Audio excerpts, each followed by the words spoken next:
نور العین بنت اشفاق احمد، آپ کا نکاح ارمان چودھری ولد رزاق چودھری کے ساتھ 20 لاکھ سکہ راج الوقت طے پایا۔ کیا آپ کو یہ نکاح قبول ہے؟ گھونگھٹ میں موجود اس لڑکی نے کوئی جواب نہ دیا۔ مولوی صاحب نے الفاظ پھر دہرائے۔ پھر وہ لڑکی نہ بولی۔ نور بیٹا، مولوی صاحب کو جواب دو۔ شبانہ بیگم نے نور کے کندھے پر ہاتھ رکھے پوچھا، مگر پھر بھی وہ چپ تھی۔ اب سب کو تشویش ہوئی۔ باسط نے غصے سے آگے بڑھ کر نور کا گھونگھٹ اٹھا تو سب دنگ رہ گئے۔ وہ تو نور العین تھی ہی نہیں۔ باسط نے اس کے منہ سے ٹیپ ہٹائی تو وہ ہچکیوں سے رو رہی تھی۔ بابا، ماما، وہ رو رہی تھی۔ تم یہاں کیسے؟ اور نور کہاں ہے؟ باسط نے ماتھے پر بل ڈالے پوچھا۔ آپ ہی چلی گئی، مجھے یہاں بٹھا کر، میرے ہاتھ رسیوں سے بال کے، منہ پہ ٹیپ لگا کے وہ چلی گئی۔ کہاں گئی؟ باسط چلایا تھا۔ چودھریوں کی بیٹی گھر سے بھاگ گئی۔ آگ کی طرح یہ بات حویلی میں پھیلتی چلی گئی۔ مجھے نہیں پتا اماں، وہ ماں کے گلے لگی بے تحاشا رو دی۔ کہاں جا سکتی ہے وہ باسط؟ اگر آج نکاح نہ ہو تو جانتے ہو نا وصیت کے طور پر کیا ہوگا؟ اشفاق صاحب کے ماتھے پر پسینے کے قطرے نمودار ہوئے۔ فکر نہ کرے، میرے ہوتے ہوئے وہ گاؤں سے باہر نہیں جا سکتی۔ آپ انتظار کریں، میں اسے لے کر آتا ہوں۔ باسط سخت غصہ سے باہر نکل گیا، جبکہ حور ابھی بھی سہمے ہوئے رو رہی تھی، جسے سب کی ذمہ دار وہ ہو۔ نور العین اس وقت دریا کے کنارے بیٹھی ہوئی تھی۔ وہ جانتی تھی کہ حویلی میں اب تک کہرام مچ چکا ہوگا اور حویلی سے بھاگ چکی تھی۔ یہ بات تو اب تک حویلی کے پورے گاؤں میں پھیل چکی ہوگی۔ نور العین نے ایک ٹھنڈی آہ بڑی اور گال پر آیا ایک آنسو سختی سے رگڑا اور مسلسل وہاں بیٹھی معاف دماغ کے ساتھ دریا کے پانی میں پتھر پھینک رہی تھی۔ وہ گاؤں سے باہر نہیں گئی تھی، وہ گاؤں کے اندر ہی تھی، لیکن ایک ایسی جگہ جہاں پر کسی بھی پہنچنے کا بھی گمان نہ تھا۔ یہ دریا کے پچھلے حصے کا کنارے کا علاقہ تھا، جہاں دن کو بہت کم لوگ آتے تھے اور رات کے وقت تو اس وقت کوئی آتا ہی نہیں تھا، اور اب شام کے سائے گہرے ہونے لگے تھے۔ اسے پورے گاؤں میں تلاش کیا جانا تھا، لیکن کوئی بھی اس طرف نہیں آئے گا۔ اسے پورا یقین تھا، وہ جانتی تھی کہ وہ حویلی کی دیواروں کے ساتھ بغاوت کرائی ہے، اور اس بغاوت کے نتیجے میں اس کی جان ہی جائے گی۔ اس نے آسمان کی جانب دیکھا اور اپنے رب کو پکارا۔ جو دل کے ساتھ جڑے ہوتے ہیں وہ نصیبوں میں نہیں ہوتے، اور جو نصیبوں میں آتے ہیں وہ دل پر جڑے نہیں ہوتے۔ نور العین منافقت نہیں کر سکتی تھی، وہ بھی اس پاک رشتے کے ساتھ، اس لیے اس نے انتہائی قدم اٹھایا۔ وہ عین شادی کے وقت اپنی جگہ اپنی بہن کو گھونگھٹ اڑا کر بیٹھا دیا، اور وہ شور نہ کرے کہ اس کے منہ پر ٹیپ لگا دی۔ بے اختیار نور العین کو ہنسی آ گئی، اور اس کی چھوٹی بہن تھی، 2 سال چھوٹی تھی اس سے، لیکن بہت لاز نخرے سے پلی تھی اور بہت محبت بھی کرتی تھی۔ وہ اپنی جگہ اسے بٹھا کر آئی تھی۔ اس بات پر دل نے ملامت تو کی، لیکن اس عشق کا کیا جو وہ باسط چودھری سے کرتی تھی۔ باسط چودھری اس کی محبت کو پاؤں تلے رون چکا تھا، اور خود اس کا نکاح ارمان چودھری سے کروا رہا تھا۔ اسے باسط چودھری سے اس قدر صفاقے کی امید نہیں تھی۔ وہ گھٹوں میں سردی بیٹھی ہچکیاں لیتے آنکھیں موندی، دماغ میں ماضی کا ایک حصہ آگے تم کرنے لگا، جس کی بنیاد پر نور العین نے یہ قدم اٹھایا۔ باسط رک جائے، آپ ایسے نہیں جا سکتے۔ وہ ایک دم باسط کی راہ میں حائل ہوتے اس کا راستہ روکے۔ میں تمہیں آخری بار سمجھا رہا ہوں، میرے راستے میں مت آنا، جو مامو جان نے طے کیا وہی ہوگا۔ اسے قطعی انداز میں کہتا دوسری جانب سے نکلنے لگا کہ اس کے بازو تھام کے، ہرگز نہیں، میں منافقت نہیں کر سکتی باسط۔ محبت آپ سے، میں شادی کسی اور سے کر لوں، وہ بھی صرف اس دنیاوی چیزوں کے لیے، اس دولت جائیداد کے لیے؟ ہرگز نہیں۔ میرے لیے پیار محبت سب سے پہلے ہے۔ تمہارے لیے ہوگا، لیکن میرے لیے صرف اور صرف پاؤں کی دھول سے بہتر ہوگا۔ اپنے دماغ سے یہ فطور نکال دو کہ میرا عشق دھول نہیں ہے باسط، یہ فطور عشق ہے، جنون عشق ہے، لیکن آپ نہیں سمجھیں گے، کیونکہ آپ کی نظر میں عشق صرف ایک غلطی ہے جو یہ دل کر بیٹھا ہے۔ تو اپنے دل کو سمجھاؤ نور العین، جو یہ چاہ رہا ہے وہ ناممکن ہے۔ وہ پھر سے آگے بڑھا اور دل بغاوت پہ اتر آئے گا۔ اس کی آنکھوں میں جنون دیکھتے ہوئے باسط ایک پل کو ٹھہر سا گیا۔ جان سے جاؤ گی، دانت پہ دانت رکھے سخت وسیلے لہجے میں کہا، منظور ہے۔ وہ غصے سے بڑھ چکا تھا۔ ایک چھوٹی سی غلطی اور تمہاری جان میں اپنے ہاتھوں سے لوں گا۔ باسط کے الفاظ یاد کرتے اس نے جٹ سے اپنی آنکھیں کھولی۔ اسے لگا جیسے باسط یہی پاس ہو۔ آنسو میں شدت آنے لگی، اسے محسوس کر سکتی تھی۔ اس کا دل کہہ رہا تھا کہ یہی آس پاس ہے۔ اپنی جگہ سے اٹھ کر رہی اور اپنے ارد گرد دیکھا تو دور سے مٹی اڑتی ہوئی نظر آ رہی تھی، مطلب اس تک پہنچ گیا تھا، اسے ڈھونڈ چکا تھا۔ اب موت کا وقت ہی مقرر کیا جانا تھا۔ وہ مسکرائی اور عشق میں پاگل ہوتی وہی لڑکی، موت کو گلے لگانے والی وہ لڑکی نور العین بہت مطمئن انداز میں کھڑی تھی۔ وصیت کے مطابق رضا چودھری کے بیٹے کا نکاح اشفاق چودھری کی بیٹی سے کرنا۔ یہ کہیں پہ نہیں لکھا ہوا کہ بیٹی بڑی ہو یا چھوٹی، آپ چاہے تو اپنی چھوٹی بیٹی کو بھی میرے بیٹے کے نکاح میں دے سکتے ہیں۔ رضا چودھری نے ایک حال پیش کیا جس پر وہاں موجود سبھی لوگ سوچ بچار کرنے لگے۔ وقت گزرتا جا رہا تھا، ابھی تک نور العین کا کچھ بھی پتہ نہیں چلا تھا۔ ابھی باہمی رضامندی سے حور کا نکاح ارمان چودھری سے طے پا گیا۔ حور العین بنت اشفاق چودھری، آپ کا نکاح ارمان چودھری ولد رزاق چودھری کے ساتھ 20 لاکھ حق مہر طے کیا گیا ہے۔ آپ کو یہ نکاح قبول ہے؟ اماں جان وہ بیچاری روتی اپنی ماں کو پکارنے لگی، جن کے اسے کافی حد تک لگا کر سمجھانے کے باوجود بھی وہی حال تھا۔ ماں کا چہرہ دیکھتے ہوئے منہ بسوڑتے قبول ہے کہہ کے 18 سالہ کم پورل نہیں جانتی تھی کہ اپنے سے 10 سال بڑے ارمان چودھری کے ساتھ وہ کیسے رہے گی، جو کہ انتہائی سخت اور غسیلہ سردار تھا۔ ایک نکاح کبھی نہ ہوتا اگر سبحان چودھری وصیت نہ کر گئے ہوتے، تو آج ستیلے بھائی ایک دوسرے کے ساتھ گہرے تعلق استوار نہ کر رہے ہوتے۔ لیکن یہ تعلق کب تک چلے گا اور کتنا فائدہ رہنے والا تھا، یہ تو وقت طے کرنا تھا، کیونکہ اصل مسئلہ تو صرف وصیت کا تھا۔ ارمان چودھری ولد رزاق چودھری، آپ کا نکاح حور العین بنت اشفاق چودھری کے ساتھ 20 لاکھ سکہ راج الوقت طے پایا۔ کیا آپ کو یہ نکاح قبول ہے؟ مولوی صاحب کے الفاظ پر سردار ارمان چودھری کی مٹھیاں سختی سے پیچی، دماغ کی نسیں ابھر رہی تھی۔ سب جانتے تھے کہ اس کی ہونے والی دلہن گھر سے بھاگ گئی اور اس کی چھوٹی بہن کو ارمان کے نکاح میں دیا جا رہا تھا۔ موقع کی مناسبت اور باپ کے سمجھانے پر وہ نکاح کے لیے راضی ہوا، لیکن اس کے اندر کتنا سخت طوفان آیا تھا۔ اس کا دماغ غصے اور اشتعال سے بھر گیا تھا، اور یہ صرف وہی جانتا تھا۔ قبول و ایجاب کے بعد اس نے دعا کے لیے ہاتھ اٹھائے، بہت بہت مبارک ہو، سب طرف مبارکباد کا شور اٹھا۔ تو وہی رزاق صاحب چودھری صاحب اور اشفاق چودھری نے سکھ کا سانس لیا۔ آج رات کی تاریخ بدلنے سے پہلے یہ نکاح لازمی تھا۔ اب انہیں وصیت کی دوسری شق پر جانا تھا۔ وہ دور سے اسے آتا دیکھ سکتی تھی۔ دریا کے دوسرے کنارے باسل چودھری کی جیپ آ کر رکی۔ سامنے وہ لڑکی خود کو اچھے سے شال میں لپیٹی کھڑی دکھائی دی، جسے وہ اسی کا انتظار کر رہی تھی۔ وہ چاہتی تو وہاں سے بھاگ بھی سکتی تھی، لیکن اس کا یوں کھڑے رہنا باسل چودھری کو کچھ الجھا گیا۔ وہ اپنے وادیمیوں کو وہی کھڑے رہنے کا اشارہ کرتا خود دریا کے دوسرے کنارے کی طرف آیا۔ غصے سے اس کی جانب بڑھنے لگا کہ اس نے بالکل پیچھے ہوتی بالکل دریا کی گہرائی کی طرف جانے لگی، اور وہاں دریا کی کافی گہرائی تھی۔ باسط کے قدم خود بخود رک گئے اور نور العین کے چہرے پر ایک بھرپور مسکان ابھری۔ نور واپس آؤ، باسط نے اسے سخت تنبیہ کی۔ اس نے سر نفی میں ہلایا تو نور، میں آخری بار کہہ رہا ہوں، کوئی بھی غلط قدم مت اٹھانا، میری طرف آؤ۔ وہ رفتہ رفتہ اس کو پیچھے دریا کی گہرائی کی طرف بڑھتے دیکھ تھوڑا سا گھبرایا تھا۔ وہ ذرا سا لڑکھڑائی اور دریا کی گہرائی میں جا گرتی، لیکن وہ بے خوف پیچھے کی جانب بڑھتی جا رہی تھی، اور اگلی پر اس کا پاؤں پھسلا اور دریا میں گری۔ باسط نے ایک لمحے کی دیر لگائے بنا تیز قدموں سے اس کی جانب پیش قدمی کی اور دریا میں چھلانگ لگا دی۔ دریا کی نہریں نور العین کو اپنے ساتھ بہاتی ہوئی لے کر جا رہی تھی۔ پانی میں سانس لینا 2 بار ہو گیا تھا، بار بار وہ پانی میں ڈوبتی جا رہی تھی۔ باسط نے بہتے ہوئے اس کے پاس جاتے اسے شال سے کھینچنا چاہا، لیکن اس کے پاس صرف شال ہی آئی تھی۔ پھر سے وہ پانی کے اندر ڈبکی لگاتا نور العین کو ڈھونڈنے لگا، جو اچانک سے پانی کی لہروں میں غائب ہوئی تھی، اور اسے ایسا ہی لگا کہ کسی نے اس کا دل مٹھی میں بڑھ کر مسل دیا تھا۔ وہ دریا کی گہرائی میں اترنا چلا گیا کہ اسے پانی میں لال رنگ دکھائی دیا۔ وہ مزید تیزی سے نیچے اترتا چلا گیا، اور اماں مجھے نہیں جانا، اماں، نور العین نے رخصتی سے انکار کر دیا۔ جانا تو پڑے گا بیٹا، کیونکہ اس کے علاوہ اور کوئی دوسرا راستہ نہیں۔ اماں وہ اتنے بڑے ہیں مجھ سے، مجھے ان سے ڈر لگتا ہے، معصوم چہرہ بنا کے بولتی سب کو حیران کر کے۔ ارے نہیں بیٹا، ایسا کچھ نہیں ہے، ڈرے مت، میں ہوں نا، بلکہ ہم سب آپ کے ساتھ ہیں۔ ارمان چودھری کی والدہ شگفتہ بیگم نے بہت پیار سے حور کو پیار کرتے ہوئے کہا، لیکن وہ بھی چھوٹے بچوں کی طرح ماں کا ہاتھ تھامے ان کے پیچھے چھپ رہی تھی۔ اس حویلی کے مکینوں کو آج پہلی بار اپنے والد سبحان چودھری کی وصیت پر غصہ آیا۔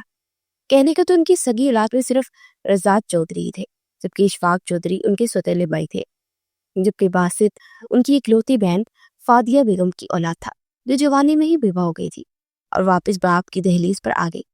اور 3 سال پہلے ان کا انتقال ہو گیا، پر اپنے نانا اور بڑے ماموں کی آنکھوں کا تارا بن گیا۔ ایک ہی حویلی میں اٹھتا بیٹھا رہنا سہنا تھا۔ وہ جانتا تھا کہ نورالعین آسمان پر چمکتا ہوا ایک ستارہ ہے جو اس کی پہنچ سے بہت دور ہے، اور ستارے کو پانے کی خواہش کبھی اس نے کی ہی نہیں تھی۔ جب نورالعین نے اس کی جانب پیش قدمی کی، اس نے بری طرح نورالعین کو دھکار دیا۔ وہ محبت اور عشق کا دم بڑھتی رہی، اور باسط بدلے میں اسے صرف نفرت ہی دیتا تھا، کیونکہ جانتا تھا اس کے نانا جان ایک ایسی وصیت بنا کر گئے جس کے مطابق دونوں بھائیوں کو جوڑنے کے لیے انہوں نے ان کے دونوں اولادوں کا آپس میں رشتہ طے کر دیا تھا، اور اگر یہ ایسا نہیں کرتے تو ساری جائیداد ان کے ہاتھ سے نکل جانی تھی۔ نہ صرف یہ بلکہ سردار ارمان چودھری کے ہاتھ سے سرداری بھی جا سکتی تھی۔ اس لیے اپنے گھر بار جائیداد جدی پشتی زمینوں کو بچانے کی خاطر دونوں ستیلو بھائیوں نے ایک دوسرے کا ہاتھ ملایا، اور اس نکاح کو ایک شرط رکھی گئی کہ وصیت کی شرط کو مکمل ہوتے اس نکاح کو ختم کر دیا جائے گا۔ لیکن نورالعین جانتے تھے کہ ایسا بالکل نہیں ہوگا۔ ہمیشہ لڑکیوں کو دولت جائیداد کی خاطر بین چڑھا دیا جاتا تھا، اور وہ بین چڑھنے والوں میں سے نہیں تھی۔ بس سبحان چودھری کی وصیت کے مطابق پہلی شرط مکمل ہو گئی تھی۔ وکیل صاحب نے وہیں پر انہیں دوسری شرط بتا دی، جس کے مطابق اس نکاح کو 3 ماہ تک قائم رکھنا تھا۔ اس کے بعد اگلی شرط کھولی جاتی۔ اس شرط کو پڑھنے کے بعد باہمی رضامندی سے اب نورالعین کی رخصتی کی جا رہی تھی 3 ماہ کے لیے، لیکن نورالعین کسی طرح بھی اس رخصتی کے لیے راضی نہیں تھی۔ پھر اس کی رخصتی کر دی گئی۔ وہ دلہن کے لباس میں بڑی سی خاندانی شال لیے خود کو مکمل طور پر ڈانپے ساس کے ساتھ باہر آئی، جو کہنے کو تو اس کی تائی بھی تھی، لیکن یہ رشتے صرف کہنے کی حد تک ہی تھے۔ حقیقت میں تو رشتوں کا سودا ہو رہا تھا۔ شبانہ بیگم نے آنکھوں میں آنسو لیے اپنی بیٹی کو رخصت کیا۔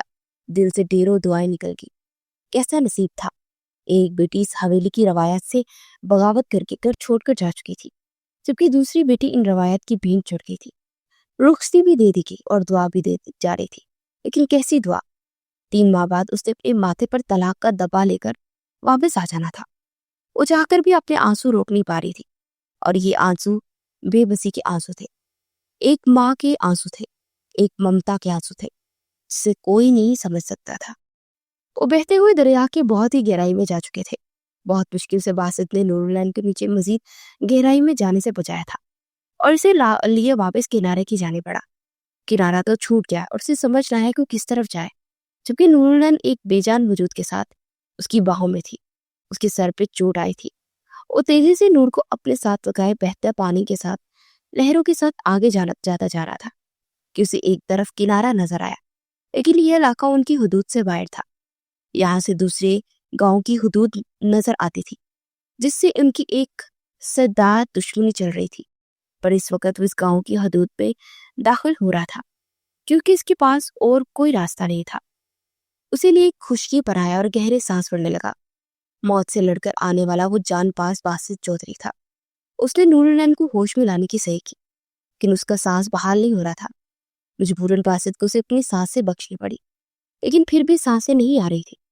اس کے سینے پہ دباؤ ڈالتے پوش کیا اور پھر سے سانس دی کہ تبھی وہ ایک دم ہوش میں آتی، منہ سے پانی نکالتے کروٹ کے بل دوسری جانب گئی۔ باسط اپنے گیلے بالوں میں ہاتھ پھیرا۔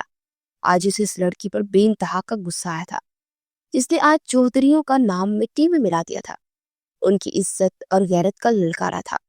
یقیناً اس کی سزا موت ہی تھی۔ وہ ابھی بھی گہرے سانس لے رہی تھی۔ کیوں کیا تمہیں یہ سب؟ بولو، جواب دو، اسے غصہ سے کھڑا جھنجھوڑتے ہوئے پوچھ رہا تھا۔ اس وقت غصے کے عالم میں اسے پوچھ رہا تھا، لیکن وہ جواباً دھیمے سے مسکرائی جا رہی تھی۔ جان بھی جا سکتی تھی تمہاری حرکت سے، ماموں جان تمہیں جان سے مار ڈالیں گے، اور کیا آپ مجھے مرنے دیں گے؟ وہ بھی دو بدو بولتے ہوئے پوچھ رہی تھی۔ اس کی بات پر باسط ایک پل کو چپ ہو گیا۔ میں بتاؤں باسط، آپ مجھے کچھ نہیں ہونے دیں گے۔ اگر ایسا ہوتا تو آپ مجھے اس پانی کی لہروں میں بچا دے رہی۔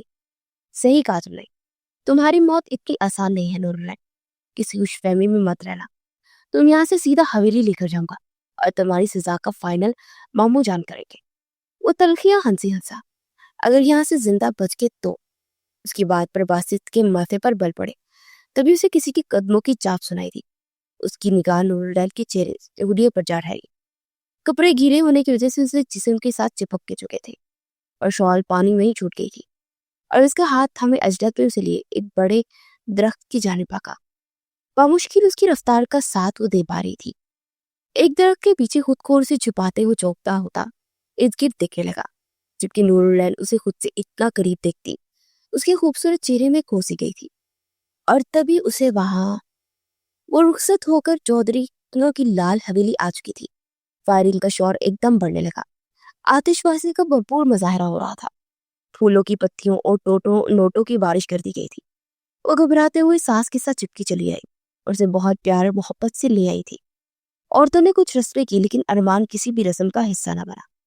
وہ ارمان کے کمرے میں پہنچا دی گئی تھی، ہاں صرف 3 ماہ کے لیے۔ کیا وہ صرف 3 ماہ کے لیے رخصت ہو کر آئی تھی؟ لیکن عذرا بیگم کا ارادہ کچھ اور ہی تھا۔ وہ کافی دیر انہیں انتظار کروا کر اندر آیا تھا، جبکہ وہ پھر ٹی وی لاؤنج میں اسی کے انتظار میں کب سے جاگ رہی تھی۔ بڑے چودھری ابھی تک واپس نہیں لوٹے تھے، ان کا اکثر ڈیرے پر ہی زیادہ وقت گزرتا تھا، اور عذرا بیگم کو عادت ہو چکی تھی۔ آج بیٹی کی شادی ہوئی تھی، پھر بھی وہ حویلی سے واپس لے آئے۔ ارمان آواز سنتا وہ سیڑھیاں چڑھتے ایک لمحے کو رکا اور پلٹ کر ماں کے پاس آیا اور ان کے ماتھے پر بوسہ دیا۔ کیوں جاگ رہی ہے ابھی تک؟ طبیعت خراب ہو جائے گی۔ وہ ماں کے ہاتھ تھامتے ہوئے بولا، مجھے بات کرنی تھی آپ سے، اس لیے یہاں۔ بیٹا، وصیت کے بارے میں سب جان گیا ہے، جس کے مطابق 3 ماہ میں تمہیں اپنی دلہن کو طلاق دے دینی ہے، پر میں اس فیصلہ سے راضی نہیں۔ میں ہر کوئی گناہ کو تمہیں کرنے نہیں دوں گی، نہ ایسے کسی گناہ میں خود شامل ہوں گی۔ آپ سمجھ رہے ہیں نا؟ اماں سائی، نکاح کی یہی شرط رکھی گئی ہے۔ وہ ماتھا مسلتے بولا، شرط پہ زندگیاں نہیں جی جاتی بیٹا۔ ارمان اللہ اور اس کے رسول کو حاضر ناظر جان کر آپ نے اس رسول کو اپنے نکاح میں لیا ہے۔ اب تم کیسے ایک شرط کے لیے اسے چھوڑ دو گے؟ تم ایسا کچھ نہیں کرو گے ارمان، ورنہ میں ماں ہونے کے ناطے اپنے مرنے کے بعد اپنا آخری دیدار بھی تمہیں کرنے نہیں دوں گی اور نہ ہی بخشوں گی۔ ماسائی، وہ تڑپا تھا۔ عذرا بیگم پلٹ گئی۔ ارمان، طلاق اللہ کے جائز کاموں میں سے ناپسندیدہ فعل ہے، یاد رکھنا اور کوشش کرنا یہ ناپسندیدہ فعل آپ سے سرزر نہ ہو۔ ایک نظر اسے دکھا اور میاں بیوی کو ایک ہی زنجیر ہے جو آپس میں جوڑے رکھتی ہے، اور وہ ہے اولاد۔ انہوں نے انتہائی آزمائش میں لا کھڑا کیا۔ اماں سائی، وہ بہت چھوٹی ہے۔ ارمان نے اپنے بالوں میں ہاتھ ڈالے۔ اس نے حور کو دیکھا تو نہیں تھا، پر نکاح نامے میں اس کی عمر دیکھی تھی۔ بالغ ہے وہ، آخری جملہ کہتے وہ جا چکی تھی۔ ارمان مضطرب ہوتا کمرے میں آیا تو کمرہ خالی تھا۔ اب یہ کہاں ہے؟ کہیں یہ بہن کی طرف بھاگ تو نہیں گئی؟ ارمان کو فکر لاحق ہوئی۔ وہ سب جگہ اسے تلاشنے لگا۔ آئی سویر، اگر تم بھی بہن کی طرح باقی تو میں تمہیں جان سے مار دوں گا۔ تمہاری بہن سے تو میرا کوئی تعلق نہیں بنا، اس لیے میں نے پرواہ نہیں کی، لیکن صرف سردار ارمان چودھری کی بیوی ہو، اس حویلی کی پہنچ چکی ہو۔ اگر تم نے مجھے دھوکہ دینے کی کوشش کی یا سوچا بھی تو اپنے ہاتھوں سے تمہارے وجود میں گولیاں ڈالوں گا۔ وہ خود سے ہی مخاطب ہوتا سخت غصہ میں تھا۔ پورا کمرہ چھان مارا لیکن اسے حور کہیں نظر نہ آئی۔ دانت پہ دانت جمائے وہ باہر جانے لگا کہ اسے بیڈ کے نیچے سے کچھ آواز آئی، جسے کوئی رو رہا تھا۔ وہ آگے بڑھتا نیچے جھک کر دیکھتا حیران رہ گیا۔ حور، تبھی سے وہاں کچھ آدمی دکھائی تھے۔ وہ اس کے آدمی نہیں تھے، یقیناً اس ایریا کے رکھوالے تھے اور شک کی بنیاد پر یہاں پہنچے تھے۔ ڈھونڈو انہیں، ایک ہی ہوں گے، مجھے پورا یقین ہے۔ گرتے دیکھا ہے انہیں اس دریا میں، بچ کے جانے نہیں چاہیے۔ ملک سردار کو پیش کریں گے انہیں اور بڑا انعام ملے گا۔ ایک آدمی اونچا اونچا بول رہا تھا، جی دے، کیا پتا پانی میں گر کے ڈوب گئے ہوں۔ دوسرے نے کہا، ارے یہ دیکھ پانی، خشکی پہ پانی آیا ہوا ہے، مطلب وہ یہاں سے نکل کے آئے ہیں اور اسی کسی طرف بھاگے ہوں گے۔ جی دیکھیے، آنکھیں دھوکہ نہیں کھا سکتی، چلو ڈھونڈو۔ وہ ان 3 آدمیوں کو ساتھ لیے اس جنگل کی طرف آیا تھا۔ باسط سخت پریشان تھا۔ وہ اکیلا ہوتا تو 2 منٹ کے سب کو دور چٹا کے رکھ دیتا، لیکن اسے اس وقت سامنے کھڑی لڑکی کی فکر تھی۔ وہ بھی فکر اور نڈن ہوئی کھڑی مسکراتی آنکھوں سے اسے دیکھ رہی تھی۔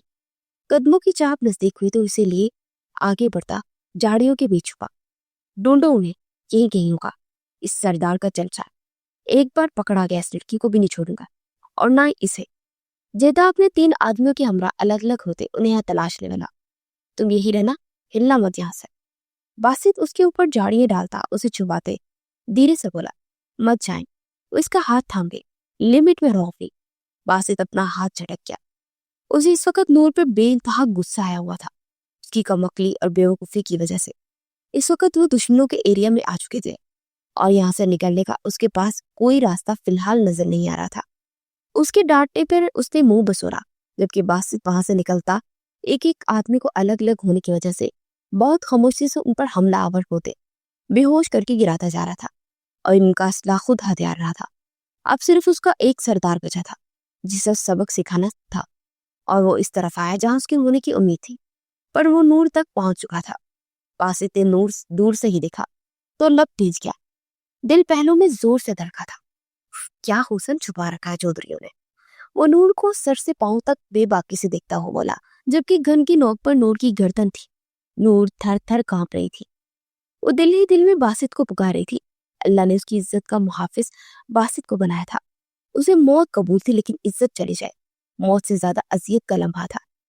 ملک صاحب تو آج بے حد خوش ہو جائیں گے، آخر اتنا حسن دیکھیں گے، ان کا مزہ چکھیں گے، ضرور بہت بڑا انعام بھی ملے گا۔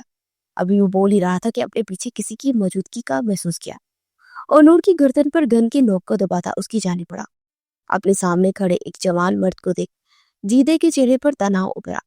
لڑکی کو چھوڑ دو، باسط نے غسیلی نگاہوں سے اسے دیکھتے کہا۔ آہا، ہمارے علاقے میں کھڑی ہے یہ، اب ہماری ملکیت ہے، ہمارے سردار کی ہے، اور اگر تم اپنی جان کی سلامتی چاہتے ہو تو خود کو ہمارے حوالے کر دو، سردار سے کہہ کر سزا کم کروا دوں گا۔ جیدے نے احسان کرنے والے انداز میں کہا تو باسط ایک طنزیہ ہنسی ہنسا، اور وہ کس سے پنگا لے رہا تھا وہ جانتا نہیں تھا، اور نہ کبھی بھی اس طرح کی بات نہ کرتا۔ لاسٹ وارننگ، لڑکی کو چھوڑ دو۔ باسط نے گن سے اس کا نشانہ بنایا۔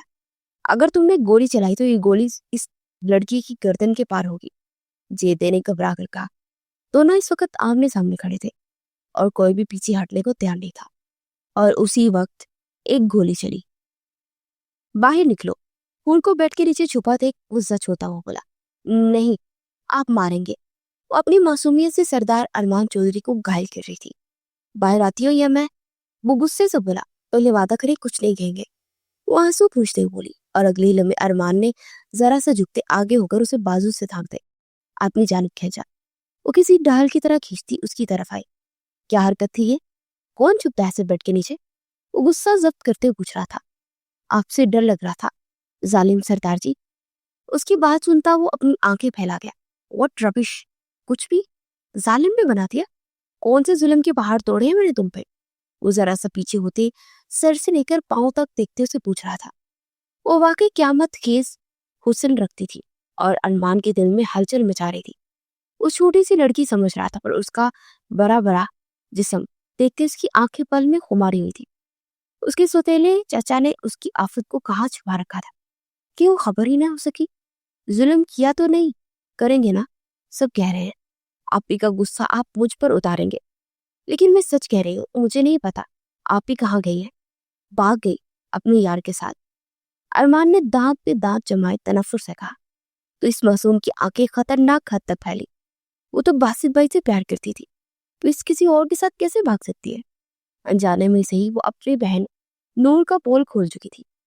ارمان نے اب کی بار اس پٹاخہ کو دیکھا، وہ باقی پٹاخہ تھی، چھوٹے پیکٹ میں بڑا دھماکہ۔ تمہیں پورا یقین ہے وہ باسط سے؟ ارمان الجھا۔ جی مجھے پورا یقین ہے ظالم سردار جی، پلیز آپ ان کی وجہ سے مجھے کچھ مت کہنا۔ اور ابھی اس کے الفاظ منہ میں ہی تھے کہ ارمان نے اپنی شیروانی اتار کر ایک طرف رکھی، اور اس کی بات سن کر اس دماغ پہ شعلے سے بڑھنے لگے۔ مطلب اس کے ساتھ دھوکا ہوا تھا۔ اگر یہ لڑکی جانتی تھی کہ نور باسط کو پسند کر دیا، مطلب گھر والے بھی جانتے ہوں گے، اور باسط وہ تو اس کا جگری یار تھا۔ کوئی نہیں جانتا تھا کہ دونوں ایک دوسرے کے ساتھ ہیں۔ بظاہر وہ دشمنی کا لبارہ اوڑے ہوئے تھا، لیکن اندر ہی اندر ایک ہی تھے۔ اور باسط نے اس سے یہ بات چھپائی۔ کیا باسط جانتا ہے؟ وہ اس سے سوال پوچھ رہا تھا، جس کو سر سے پیر تک آنکھیں پھیلائے دیکھ رہی تھی۔ وہ اپنی قمیص میں اتار کے پھینک چکا تھا، اور اس وقت اس کی شریانوں میں خون ڈبل سپیڈ سے دوڑ رہا تھا۔ پورا جسم گرم ہوا تھا۔ وائٹ سینڈوں میں اس کے باری مسل دیکھتی وہ کم سن معصوم اندر ہی اندر بری طرح ڈری تھی۔ منہ سے تو کچھ نہ نکلا، لیکن گردن اسبات پہ ہلائے۔ وہ مزید اضطراب کی کیفیت کا شکار ہوا۔ باسط چودھری، تمہیں تو میں زندہ نہیں چھوڑوں گا، دھوکہ باز۔ وہ دل ہی دل میں باسط سے مخاطب ہوا، جیسے اس نے ہمیشہ باری سمجھا تھا۔ اسے اتنی بڑی بات چھپا گیا۔ آپ کپڑے کیوں اتار رہے ہیں؟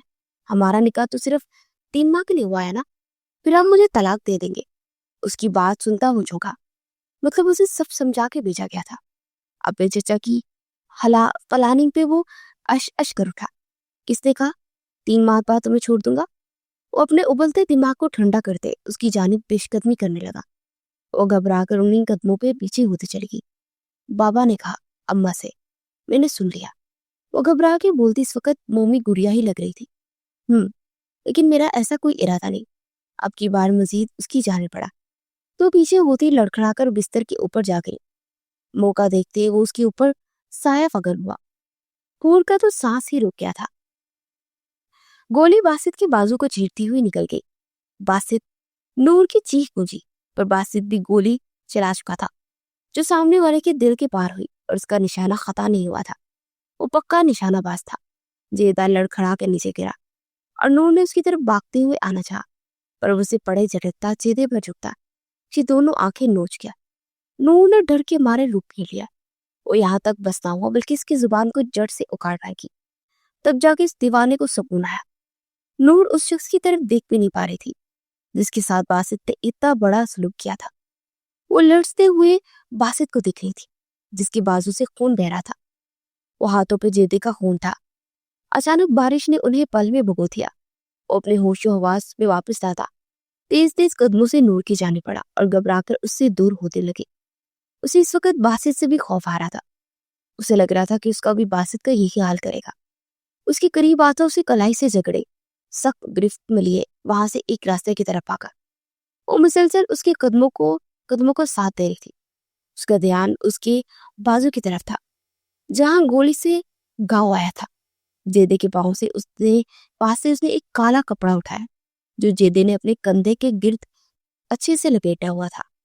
اب وہی اس نے اپنے ایک بازو کے گرد باندھ کے خون روکنے کی کوشش کی، جبکہ درد سے اس کی جان چاہ رہی تھی، لیکن وہ ہمت ہارنے والوں میں سے نہیں تھا۔